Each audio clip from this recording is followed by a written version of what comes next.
What's one family saying or phrase you heard growing up that still sticks with you? When people ask why I stopped going home, why I became that daughter who sends polite texts and birthdays-only messages, and then disappears again like a ghost with good boundaries, I usually say something vague about distance and schedules. But if we were sitting across from each other right now and you promised not to judge me for how long I swallowed it, I would tell you that the split happened the day I learned my parents told me they did not have the money to help cover therapy when I could barely get out of bed, and then turned around and paid off my brother's mountain of credit card debt because, and this is a quote that still makes my stomach twist, they wanted him to have a fresh start. I remember the conversation with them about therapy like people remember the sound a plate makes the second before it hits the floor, because everything is normal and then it is not, and I had come to them very carefully with a number that was not outrageous. A plan that was not reckless, a therapist who took sliding scale but needed the first few sessions paid up front, and I laid it all out with that desperate calm voice you use when you are afraid that crying will ruin the negotiation, and they nodded along and said they were proud that I was taking responsibility for my mental health, which is the kind of praise that sounds like love until it is followed by the sentence that ends the conversation. Which in this case was that they simply could not help every time I had a rough patch, that things were tight, that I was strong enough to figure it out.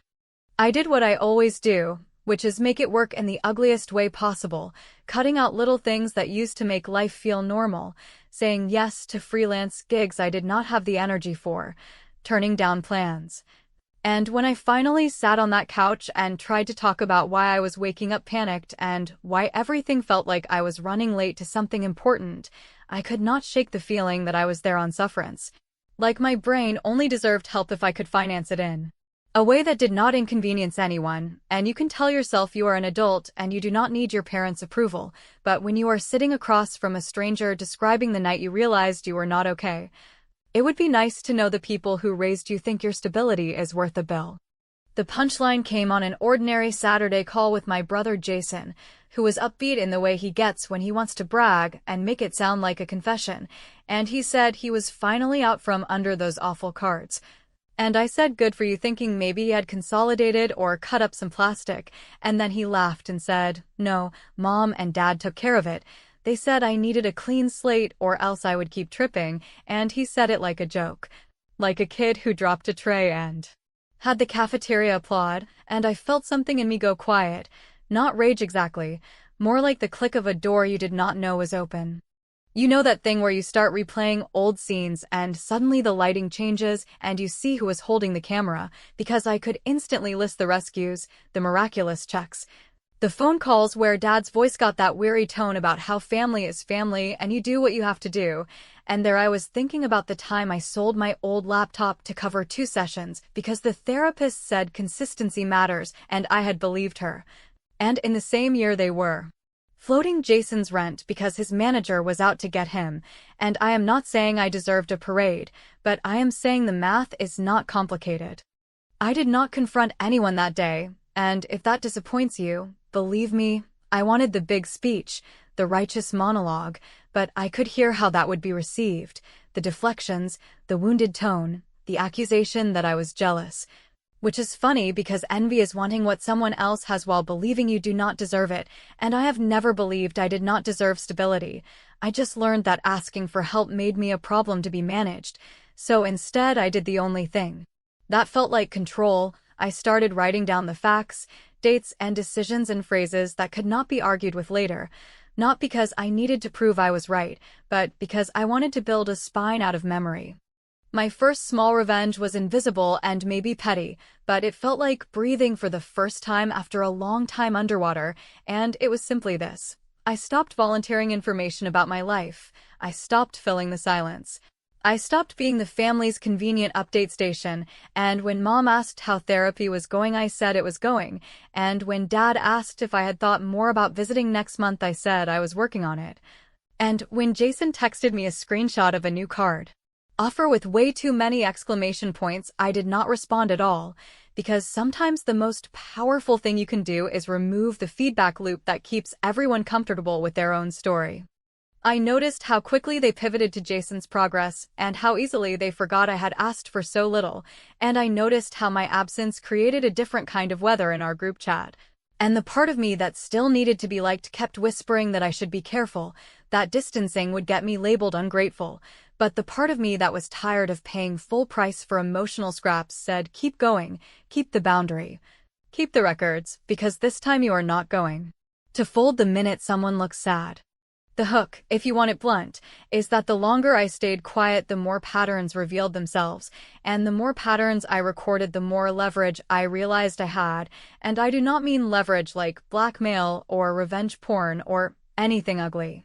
I mean the kind of leverage where you stop playing the role they wrote for you, and you let natural consequences do the heavy lifting, and you position yourself so that when a hard moment hits, and trust me it was coming, the people who taught you the limits of their love have to sit with the limits of your rescue. I wish I could tell you that I kept calm because I am noble, but the truth is simpler and maybe a little cold. I wanted them to feel what it is like to need something that would make your life bearable and be told kindly that the timing is bad. And I wanted them to feel that without me ever raising my voice, and I wanted Jason to go 1 month without a safety net and learn the way the ground feels when you stop bouncing, and maybe that makes me a little ruthless, but it also made me more honest than I had ever been. So when my parents called the next week to invite me to this little family dinner, casual, just us, we want to talk about good news, I said yes, and I put my notebook away, and I smiled into the phone in that polite way I learned from them, and I thought, fine. Let's hear the story you're selling now, because I am done buying, and I am ready to start negotiating with reality. And that dinner, the way it unfolded, the way every sentence told me exactly where this was headed, that was the moment. The plan started to write itself, and I promise you, by the time dessert hit the table, I knew exactly how to make the word fresh start mean something completely different to all of us. I walked into that dinner already knowing the script because my family is nothing if not consistent. So when my mother started with the sweet tone about how proud she was that Jason was turning things around, and my father chimed in with a folksy line about how everyone deserves a second chance, I sat there and let them talk, nodding at the right times like a polite audience member who has seen the show before, and while they spun this story about accountability and growth, I watched the little tells that always give them away, the quick glance to check my reaction, the careful phrasing designed to justify the decision they know would not stand up to daylight, and I realized that what hurt most was not only that they paid his debt while telling me they were broke, but that they expected me to admire them for it, to clap for their generosity while I was still paying off what it cost me to keep my head straight enough to show up for work. Jason was in his familiar performance mode, the humble brag that is never as humble as he thinks it is, and he made a joke about how interest is a scam and how the credit card companies are predatory. And I agreed that the system is built to make you pay forever if you are not careful, but I also knew we were dodging the real point, which is that he had swiped and then handed the problem to our parents, while I had swallowed my pride and hustled and cut back until I could afford to sit in a room and say out loud that I was not okay, and the gap between those choices was the whole story no one wanted to say out loud because it would make dinner awkward. They peppered me with small talk and then slid in the classic favor disguised as love. Could I come by next weekend to help sort some paperwork and maybe look over a few online accounts, because I am so good with that stuff. And there was a time when I would have said yes without thinking, because I was trained to be the fixer, the reliable one who keeps the trains running, but I heard my own voice come out calm, and even as I said I was busy and probably would be for a while, and I watched the surprise flicker and then get buried under that parental smile that says we are not going to make this a thing, and that is when I knew my quiet was working in a way that speeches never did. The conversation turned, as it always does, to how family sticks together, how we take turns supporting each other, and my mother said she hoped I did not feel left out by all the attention on Jason, which is a sentence that could win an award for missing the point. And I said I was glad he was getting on track, and that I meant it, because I do not want my brother to fail. I just want the story of our family to include the part where I asked for help and was told to be strong, and my father said I have always been their strong one and they admire that, and I said that is generous, but strength is not a free resource you get to harvest just because you labeled me with it. I could feel the old instinct rising up to soften the edges and make everybody comfortable, but I am done sanding myself down to fit, so I took a breath and said I wanted to be very clear about something simple, that I had learned a lot in the last year about what I can and cannot do, and that I would no longer be available for unpaid projects, emergency babysitting, late-night rides, or the kind of logistical magic that keeps everybody else from dealing with consequences, and before anyone could accuse me of being dramatic, I added that this was not a punishment. It was me matching energy. It was me respecting the lesson they taught me about limits, and I swear the silence that followed was the most honest thing to ever sit at that table.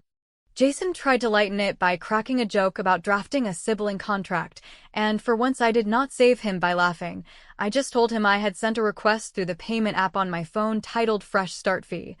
A small amount compared to what our parents had covered, the equivalent of a handful of therapy sessions I paid for by skipping things and working late, and I said it was not a tax or a shakedown, it was a symbol. A reminder that his fresh start had a cost that did not just vanish because the bill went to people who assume I will always be fine, and I told him he could decline it if he wanted, but that would tell me a lot about his idea of accountability. My mother went straight to hurt, asking if I was trying to humiliate my brother, and I said no, I was trying to introduce a little symmetry, and my father, who hates conflict dressed as money talk, said this was not necessary because family balances out over time, and I said you are right, it does, but only when everyone stops assuming the balancing will be done by the same person every time. And I could see the discomfort crawling up their necks as I stayed calm and refused to fight, because I have learned that nothing terrifies people more than you refusing to play your old role. I did something else before I left that was not loud but landed like a hammer, and I am not going to pretend it was not deliberate, because it was, and it felt like the cleanest revenge I had ever managed. I told them I had stepped down from being the point person on all the shared family accounts and subscriptions and auto pays I had set up over the years. The ones that meant my card was on file for convenience, and my email was the one catching the late notices,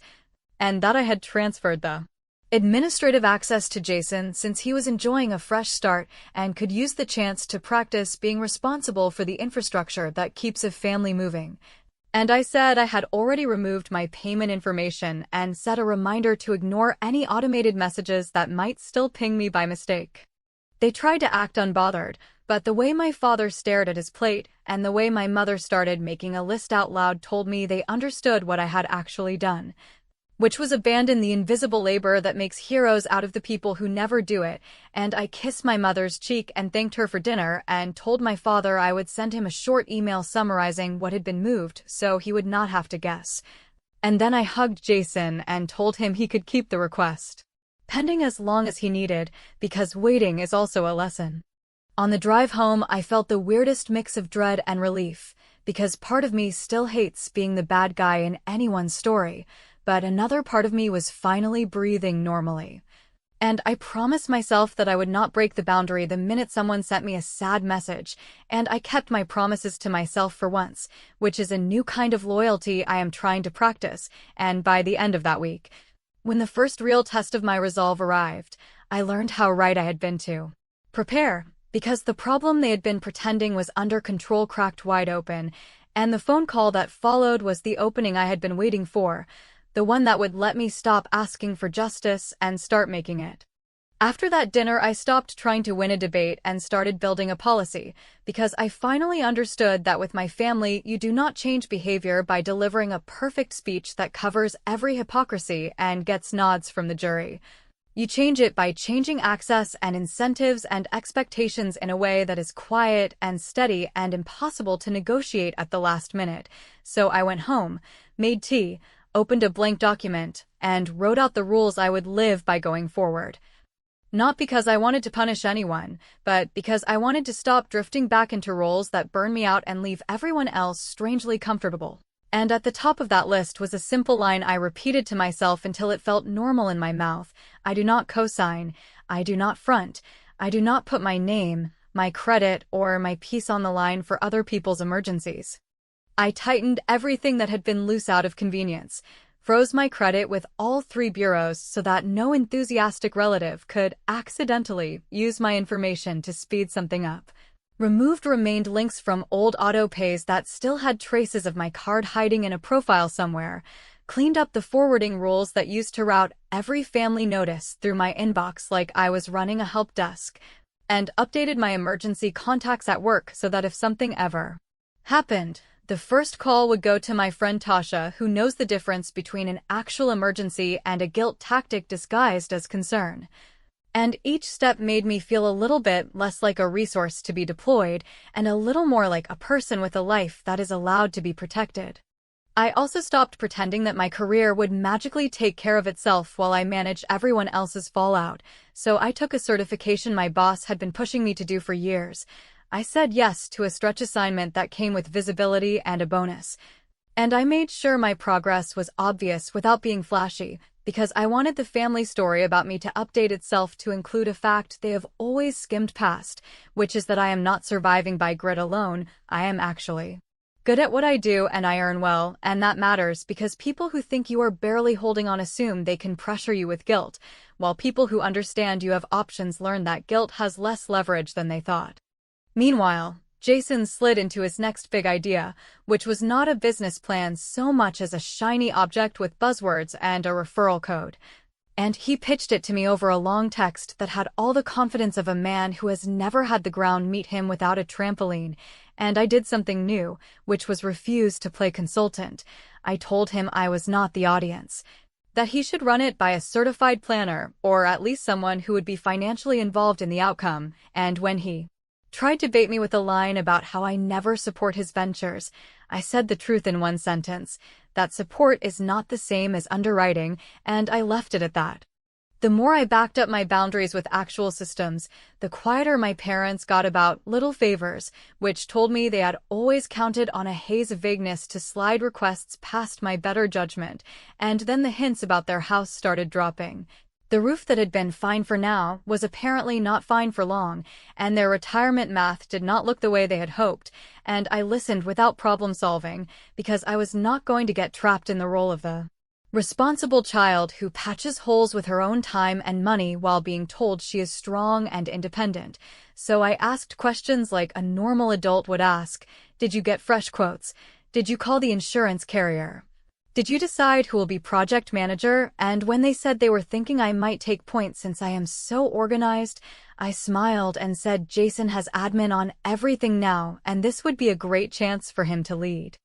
I am not going to pretend I did not prepare for the worst, because I did, and that is part of the long game I am proud of even if it sounds calculated. I lined up a reputable roofing company through a colleague who had a good experience and asked them to send my parents a general estimate template so they could see the range. I found a homeowner's insurance guide that explained in plain language how to file a claim and how deductibles and exclusions work, and I drafted a short email I could send at a moment's notice that laid out next steps in clean bullet points with one crucial line in bold that said all contracts, authorizations, and payments must be executed by the homeowners directly. Because I wanted to remove every excuse for delay while also making it impossible for them to shove the responsibility back into my hands. As the season turned and storms started coming through, the drip finally started, and you could hear the panic in my mother's voice even through the calm words, and my father, who has always believed in waiting things out, sounded smaller than I have ever heard him as he asked if I could please come take a look, because I know how to talk to contractors and read paperwork, and every muscle in my body wanted to grab my keys and fix it like I always have. Because reflex is powerful when it is tied to love and training, but I remembered my rules, and I remembered how it felt to sit in a therapist's office counting the sessions I could afford because the people who raised me did not think my mind was worth a bill, and I said I was sorry they were dealing with this, that I had already emailed them the contractor contact and the claim checklist, and that Jason had admin access and would be a great point person, and I kept my voice even as I added one more sentence I had practiced for weeks, which was that I could not put my name or my credit behind any part of this, not a card on file, not a deposit, not a signature, because those are family policies now, not emotions. They pushed and I held, and when pressure did not work they tried nostalgia, And when that did not work, my mother cried, and I did not break. And after we hung up, I sent the email I had pre-written with everything they needed and the note about direct homeowner responsibility. And then I did something that will sound harsh unless you have lived this. I turned on the Do Not Disturb on my phone for family calls for the rest of the evening and went to Tasha's place to sit on her couch and not rescue anyone, and on the way there a message from Jason popped up that I forced myself not to open, because I already knew what it would say, that he would handle it if I fronted the deposit and he would pay me back in a week, and I already knew my answer.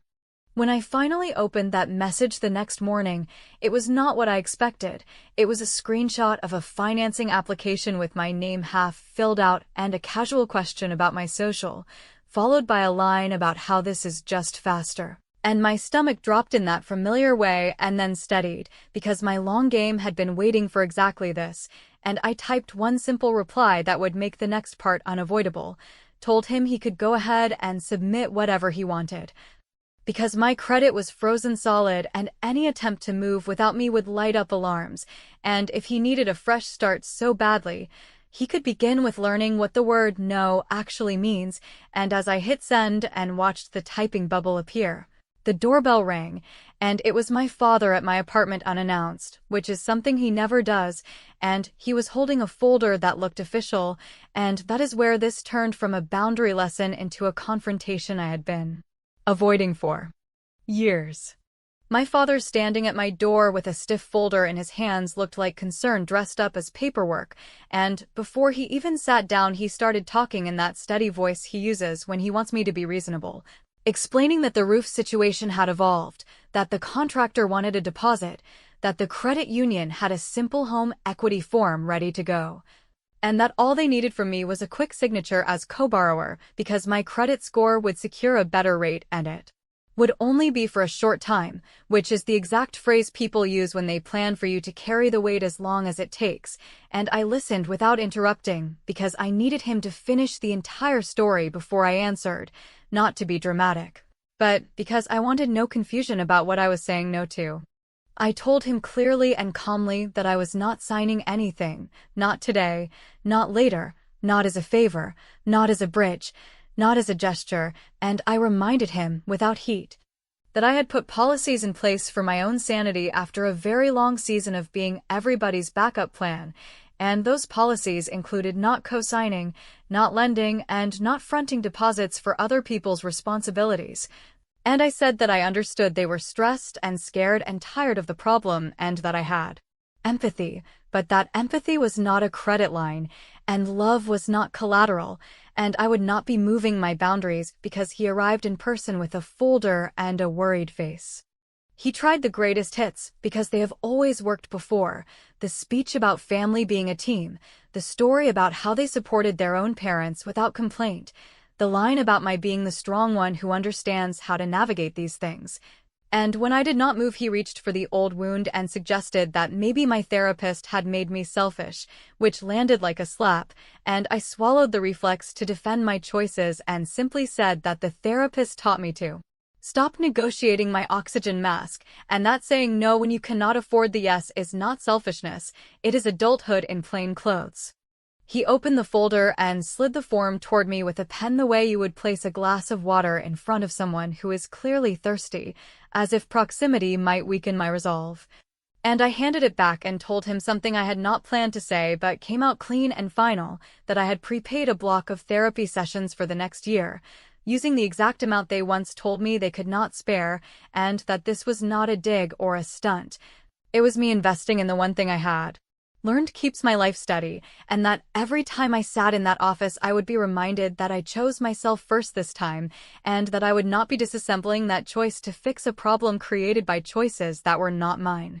He went very quiet and then very defensive, asking if I expected them to apologize forever for trying to help Jason, and I said no, I expected them to stop trying to draft me as the guarantor of their corrections, and I added,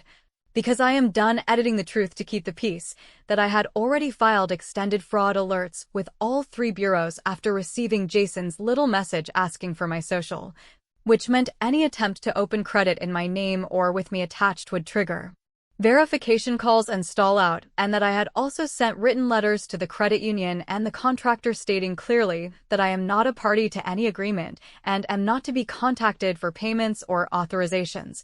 and that any document showing my name on it would be considered fraudulent and contested immediately.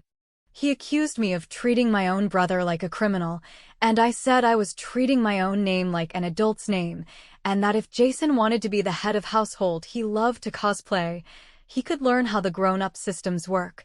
including the part where you do not try to glide past someone's consent because it is inconvenient. And then, because truth without proof gets rewritten in my family, I put my phone on speaker and called Jason so we could all be in the same conversation for once, and when he picked up with that breezy tone that should come with a warning label, I told him plainly that the freeze was in place, that the contractor and the bank had been notified, and that any creative attempts would bounce. And that if he wanted to talk about responsibility, I was open to it, but if he wanted to talk about workarounds, I was hanging up.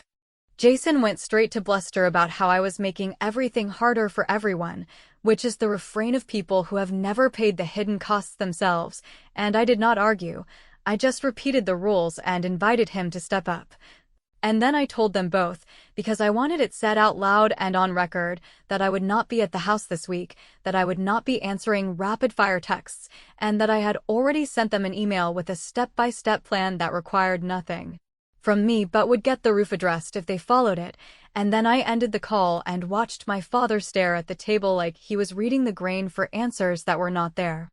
My small revenge at that exact moment was not a slam or a gotcha. It was a transfer of weight so unmistakable that no one in the room could pretend not to feel it, and to make it unmistakable I pulled out my laptop, opened our family group thread,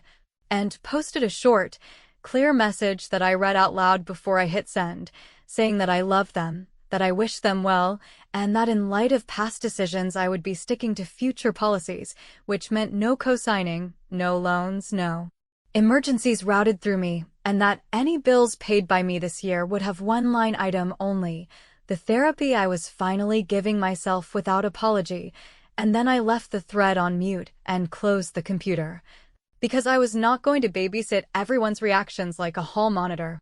He stood to leave without the folder, then changed his mind and tucked it under his arm like a lost cause, and at the door he said something that would have undone me a year ago, that I was breaking this family in half. And I said gently that the family had already split the day they told me my health did not rank as high as my brother's overdrafts, and all I was doing now was refusing to pretend otherwise.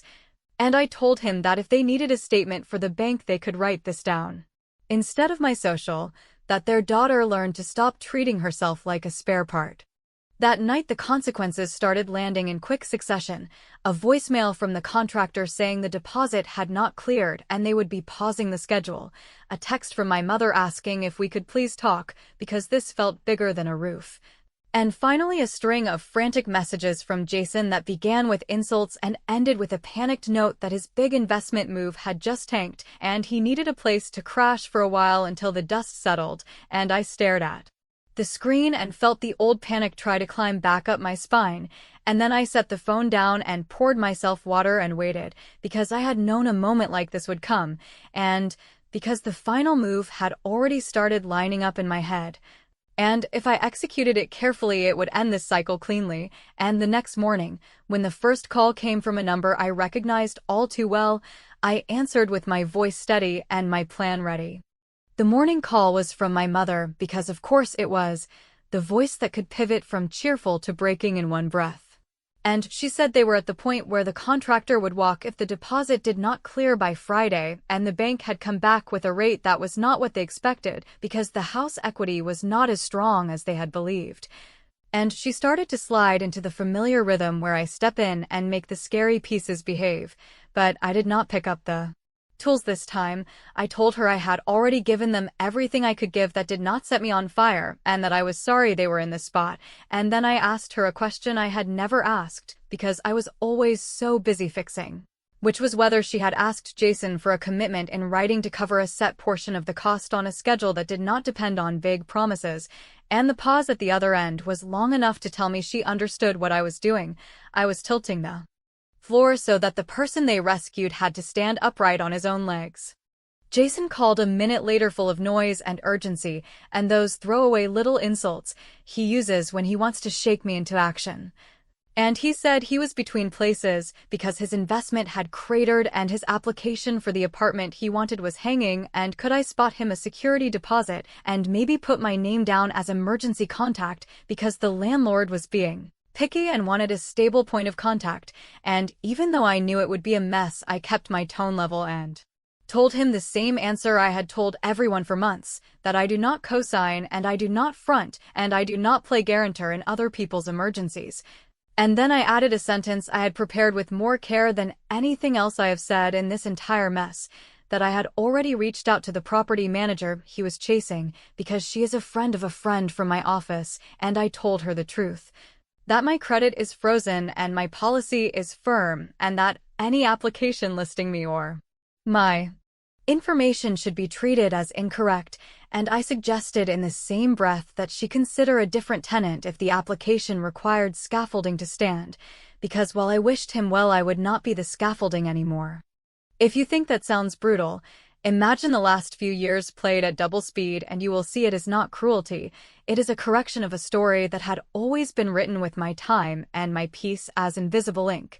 And to make sure there would be no quiet reroutes, I sent a concise email to my parents and copied Jason with the contractor and the bank relationship manager included, laying out in plain words that I was not a party to any financing or contracting decision related to the house, that all communications should be directed to the homeowners and their designated contact who was not me, that any attempt to list my name or my credit would be disputed, and that I would not be responding to further requests on the topic. And then I muted the thread again because the second part of the plan required me to stop monitoring their feelings like a weather app. The next move was the one that made the people in my life who love me almost as much as they love fairness pull me into a hug, because it was clean and it was final and it was mine. And it started with a transfer I set up from my checking into a separate account I titled Fresh Start, a name that made me laugh out loud in a way that probably scared the cat. And I funded it with the amount of money they once told me did not exist for my therapy, scheduled to move every month like a bill, and I wrote a short letter to myself that I printed and signed and tucked into the folder with my important papers, stating that no one would ever ask me again to sacrifice my mental health for a crisis that grew out of someone else's decisions. And if that sounds dramatic, it is only because you have never had to put in writing the promises you make to yourself when you finally become someone you can trust. Then I did two more things that shifted the ground for good without breaking anything that could not be rebuilt. I withdrew myself from the group text that has been our family's default town square for years and started a separate thread titled Amanda Updates, which consists of periodic, calm notes about my life that require no replies and invite no requests. And I sent my parents a link to a vetted nonprofit that offers financial counseling to older adults along with an introduction to a housing attorney who does low-cost consultations on home repair contracts, and I made it explicit that I would not be attending or arranging any of those meetings, and that if they wanted the help they would have to pick up the phone and dial. Because if they could coordinate a rescue for my brother's past due bill, they could coordinate their own future without me as the glue. By the end of the week, the contractor had paused the project and the bank had closed the file. And my mother left a message saying they were going to sell the vacation timeshare they barely used to cover the roof, and that maybe this was for the best, because it would simplify things. And in that one sentence, I heard the first real movement out of the story where I was the emergency plan, and I let myself cry for exactly the length of that voicemail, because it was grief and relief braided together. Grieving the family I wanted and relieved that I had stopped paying for it in installments no one else acknowledged. The last piece came on a Sunday afternoon when my father sent a text that said they did not understand why I never visit anymore, and that it felt like I was punishing them for something they had tried to do out of love. And I sat with that for an hour because I did not want to respond from the place in me that still wants a parent to say the magic words, and then I wrote back one long sentence that told the truth without heat, that I was not punishing anyone. I was protecting myself, that I had learned the hard way that love without boundaries becomes a credit card that never stops swiping, that they chose to fund a fresh start for my brother while telling me my health was a luxury, and that I am now giving all of us a fresh start of a different kind. The kind where I do not show up to fix what I did not break, and if they want a relationship with the adult I have become, they can meet me where I live, which is in a life built on respect and receipts and choices that say yes to me. First, I know some people will hear this and call it cold, but the people who have carried a family on their backs without complaint will hear the click I felt inside when I hit send. The sound of a door that has been open too long finally closing on a draft that kept everyone comfortable at my expense, and the air in the room was different, and my phone stayed quiet longer than felt normal. And then a message came in from Jason that said he had set up an automatic transfer to our parents for a small amount each month and that he had found a room to rent that did not require a cosign, and he did not apologize and I did not demand it, because the apology I needed happened when the system stopped pretending I would absorb the hit, and that, more than any speech I could have delivered, was the win. So when people ask why I never visit, I say I am taking a long break, and if they push I tell them I am giving my family exactly what they gave my brother, a fresh start, only this time the balance is due to me, and the terms are simple and non-negotiable. And for the first time in years I feel something that is not triumph or bitterness. I feel clean, and whether they ever understand how carefully I built this or not, I know I did it without breaking the law or breaking my own heart, and that is the part that makes me smile when I turn off my phone at night and finally sleep without feeling like there is a bill somewhere with my name on it.